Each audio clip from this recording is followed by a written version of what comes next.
Hi, everyone, and welcome to the State of State Schools podcast. I'm your host, John Stamper, Christian author, former homeschooler, and former public school teacher. Once a week, I'll give a quick recap of the most important headlines in education and pull back the curtain on what's really happening in our kids' schools. If you're a teacher, parent, or homeschool family, this podcast is for you. Thanks for listening, and let's get started. Well, hello, everybody, and welcome to episode number 34. We have 5 things to talk about. Everything is coming from the week of August 7th. Some of those things include public libraries, rainbow clubs, the DOJ in school board meetings, and more woke teacher trainings, this time coming from the state of Tennessee. So, story number 1. If you are familiar at all with my story or if you've read my book, you'll know that I experienced radical ideological teacher trainings when I was with Chicago Public Schools. One particular training session was on intersecting identities, which comes from the concept of intersectionality, which was coined by Kimberly Crenshaw. Kimberly Crenshaw is a prominent writer and supporter of critical race theory. So in this intersecting identities training, which I completed, teachers were told that you're either privileged or marginalized, and that the privileged people use tactics of oppression or abuse against the marginalized people. This was not taught as theory, this was taught as fact. So, who are these privileged abusers? Well, according to the training that I was required to complete, white people are privileged, Christians, men, English speakers, heterosexuals, homeowners, if you're cisgender, if you're not disabled, and if you're an adult under 60, you're privileged. Everyone else is marginalized and oppressed. Also, wherever 2 of these quote-unquote privileged identities meet, there's an assigned tactic of oppression or tactic of abuse. For example, white men are emotionally abusive toward women and quote-unquote people of color. In addition, able-bodied Christians are emotionally abusive toward non-Christians and people with a disability. So just by existing, you're guilty. You're abusive. It has nothing to do with your character or your conduct, but it has everything to do with your skin color, your faith, your sex. This stuff is Marxist. It's extremely prejudiced. It's extremely divisive, and it turns classmates into enemies. It turns coworkers into enemies. Well, I'm bringing all of this up because a school district in Tennessee has been doing the same teacher trainings. They're almost identical to what I just described. All right, these are trainings that teachers complete, and then they bring these ideologies into their classroom. So a copy of this training presentation was obtained through a public records request by a group called Parents Defending Education.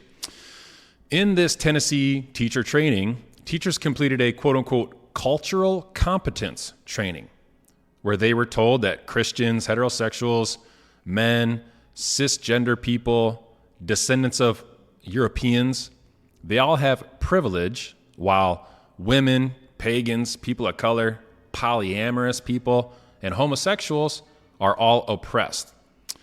Another slide of this presentation even labels these groups as oppressors and oppressed. The answer to this problem, according to this training, is to have more quote-unquote purple people. This is what the training says will solve the problem. More purple people. And that's how they describe people who promote diversity, equity, and inclusion policies.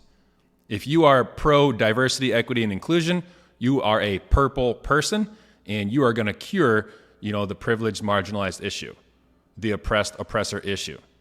So again, this is almost identical to what I experienced 3 years ago in Chicago. But a lot of people might expect that to come from Chicago, but not Tennessee. Tennessee has the reputation of being more conservative. In fact, it's a common argument from parents and schools in small towns. I hear this a lot. This will never happen in my town. It'll never happen in my school. And I hope it doesn't. But what I'm really trying to do with this podcast and my book is to just provide information, sound an alarm, talk about what's out there, so parents can protect their children from dangerous and evil things that could potentially be coming their way. I value family, and I want to see strong families.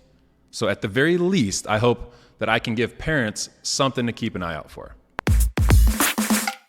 Story number 2. So you might remember in 2021, the National School Board Association wrote a letter to President Biden asking him to deploy the DOJ, the FBI, Homeland Security to school board meetings to put an end to parent protests. They call these parent protests, domestic terrorism and hate crimes. Then Attorney General Merrick Garland responded in support with his own letter, threatening to crack down on parents in school board meetings. Well, keep all of that in mind as I talk about this next story. So last week I talked about the Virginia DOE and how they finalized their model policies for schools to follow, including quote unquote transgender policies. Well, apparently, while these policies were being introduced at a school board meeting in Roanoke, Virginia, 2 trans activists were arrested for yelling and interrupting the meeting.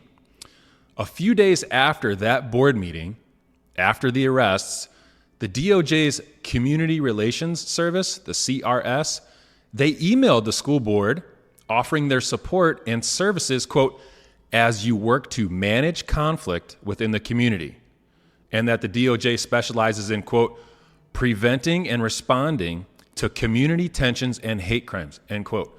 So the DOJ is saying, hey, we can step in and solve this problem for you, right? So how can the DOJ step into a local school board meeting? Well, a spokesperson for the DOJ, this CRS group, Community Relations Service, they said that the CRS can be invited into a community by any of the stakeholders involved, including local, state officials, community leaders, or a private citizen. That's all it takes for the DOJ to be invited into a school board meeting. They say, quote, the CRS, Community Relations Service, can also initiate involvement in communities where we believe our services can be of assistance, end quote. So they can step in and they can initiate, the DOJ can initiate involvement. They can just start it if they believe their services can be of assistance, which is always, anytime. They can just say, oh, we believe we can help. We're going to step in. This is dangerous. So anyone in the community can invite the DOJ, or the DOJ can, quote unquote, initiate involvement in the communities where they believe their services can be of assistance. But don't worry. The federal government stepping into local school board meetings, it's a good thing, right? They're trying to keep the peace. It's for your own good. I mean, the DOJ itself says their CRS mediators are impartial. The DOJ says we're impartial. It's got to be true. And that they, quote, do not advocate for any party or any particular issue. Rather, the mediator, this is all according to the DOJ, our mediator is focused on delivering a fair and unbiased process that assists parties to develop agreements, end quote. Yeah, okay. Does anyone out there think the DOJ is impartial and unbiased and doesn't advocate for one particular party or particular issue? All they do is support trans issues through programs and trainings. Earlier this year, the CRS, this Community Relations Group, they joined the Civil Rights Division of the DOJ to sue states that challenged the Trans Day of Visibility and the states that didn't want to celebrate it. But yeah, they sound really unbiased, don't they? They don't advocate for any particular issue except the Trans Day of Visibility. Give me a break. So, what do you expect? With government schools, you're going to have government control. It's like that Ronald Reagan quote, the scariest thing that you can hear someone say is, I'm from the government and I'm here to help. So this is something to keep an eye on. If you're sending your kids to a public school, if the DOJ starts to increase their involvement in school board meetings around the country, things will become even more one-sided. Story number 3. This story is a good one for parents who are concerned about the type of books that are available to their kids in public libraries, particularly books that are sexually inappropriate and even pornographic. Earlier this summer, parents and citizens in Northern Virginia attended a Board of Supervisors meeting in Warren County. This is where the topic of conversation was whether or not a collection of sexually explicit books would be removed from the children's section in the Samuels Public Library. A parent group called, quote unquote, Clean Up Samuels, as in clean up the Samuels Public Library, they attended the meeting and had 3 demands for the board to consider. Number 1, remove all of the pornographic books from the children's section. Seems logical, seems pretty reasonable. Number 2, cut ties with the American Library Association, the ALA, and I just talked about the ALA in a recent episode, how their new president is a Marxist lesbian who believes in using collective power for the common good, especially when it comes to children's materials. And the third demand from this group was replace the library leadership who has violated public trust. So to the library's credit, they did make a few changes soon after the meeting. They said that they'd offer a new library card that would allow parents to restrict their children from accessing certain sections of the library, kind of like what you can do with your cell phone or, TV channels, etc. Another big change was that the director of the Samuels Public Library officially resigned from her position. Now, it's not clear if her resignation was a direct result of these community demands or if it was more personal, but either way, it is a big change. So again, this is just a good example of how parents can work together to protect their children. Story number 4, this is a heads up for parents and teachers around the country, something to keep an eye out for. Have you ever heard of rainbow clubs? Well, rainbow clubs are designed for elementary school students, and they teach kids, now this is 5 to 11-year-old kids, they teach kids what it means to be LGBTQ+, how to be an ally, how to be an activist, and how to achieve social justice. Now, this is taking place in LA's schools, Los Angeles. So, of course, it's not happening in every school in America, but it is important to know what's out there because trends spread. Just like the gender unicorn spread around the country, equity clubs spread around the country, rainbow clubs may be the next thing to spread. And this time it's targeting the absolute youngest students. Now, according to this Rainbow Club guide that the LA schools put out, the club is, quote, an inclusive space for elementary students to explore LGBTQ plus related topics. It's a space for celebrating many types of identities, including lesbian, gay, bisexual, transgender, non-binary, queer, questioning, intersex, ace, and two-spirit identities. Another section of this guide teaches kids how to be activists by saying, quote, activists are people who work to change things that they don't think are fair about the world. They speak up when they see something that isn't right, and they work with other people to come up with solutions. This is called fighting for social justice, end quote.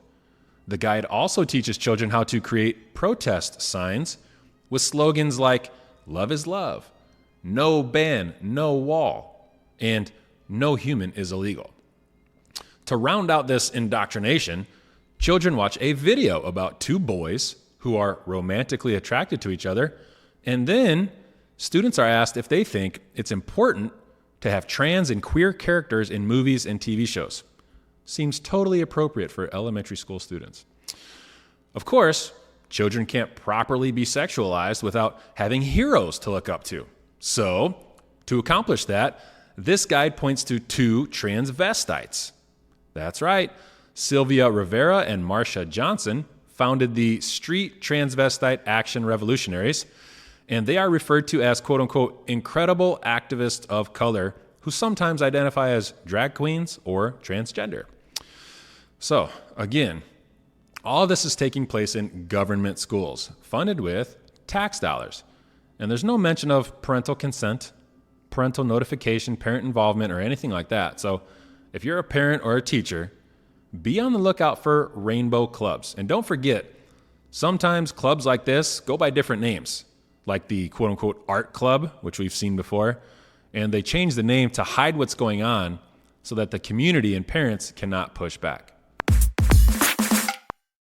Story number 5, back to school season is upon us, and while I do advocate for homeschooling, I understand that most people will be sending their kids to a public school.